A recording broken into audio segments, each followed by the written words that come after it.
La Polizia di Stato ha eseguito perquisizioni e denunciato 10 persone gravemente indiziate a vario titolo di frode informatica, truffa aggravata per il conseguimento di erogazioni pubbliche e riciclaggio dei proventi illecitamente percepiti al termine di una lunga ed articolata indagine coordinata dalla Procura della Repubblica di Firenze sul fenomeno dell'illecita riscossione del bonus cultura, anche detto bonus 18 app.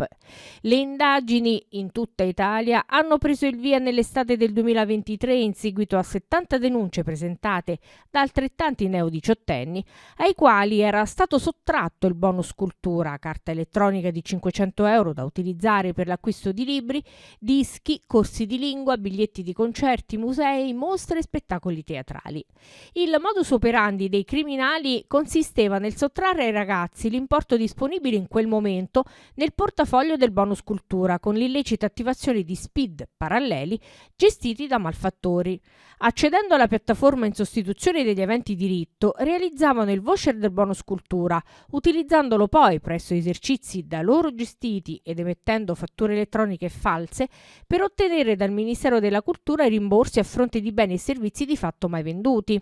Le indagini della Polizia Postale, estese su tutto il territorio nazionale, hanno consentito di rilevare oltre 2500 SPID irregolari, utilizzati per emettere circa 2000 voucher bonus cultura, validati da 7 esercenti fittizi dislocati in diverse regioni italiane.